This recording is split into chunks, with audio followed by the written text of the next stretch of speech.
అందరికీ హాయ్ అండి. నేను మీ రాజేష్ చెక్క. Job personal loan minimum 675 CIBIL ఉండాలి.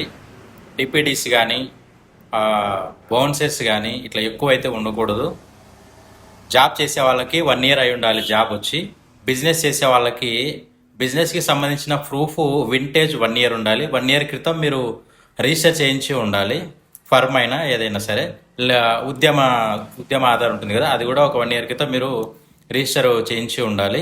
ఇంకా ఇంటి మీద లోన్ అయితే జాబ్ చేసే వాళ్ళైనా బిజినెస్ చేసే వాళ్ళైనా ఒకవేళ కొత్తగా జాబ్ వచ్చినా లేకపోతే కొత్త బిజినెస్ ఉండి మీకు లేబర్ లైసెన్స్ ఉద్యమం ఆధార్ ఏవి లేకపోయినా ఇంటి మీద లేని సెక్యూర్ లోన్ అయితే మీకు అన్నీ కొత్తగా ఉన్నా పర్లేదు. ఇంకా మీకు అన్సెక్యూర్లో కావాలంటే కంపల్సరీగా జాబ్ వచ్చి 1 ఇయర్ అయి ఉండాలి. బిజినెస్ 1 సంవత్సరం క్రితం రిజిస్టర్ చేసి ఉండాలి. దీనికి సంబంధించింది ఫేస్బుక్ పేజ్లో అయితే పైన, ఇన్స్టాగ్రామ్లో అయితే కింద లింక్స్ పెడతాను. పర్సనల్ లోను, అన్సెక్యూర్డ్ లోను, హోమ్ లోను, ఈ 3 కూడా మీరు ఏ కేటగిరీ మీకు ఏది కావాలో దాన్ని క్లిక్ చేసి బేసిక్ డీటెయిల్స్ ఇచ్చేసి మిగతావన్నీ కూడా నాకు మీరు వాట్సాప్లో చేస్తే మీకు లోన్ అనేది పెట్టించడం జరుగుతుంది. జై భారత్.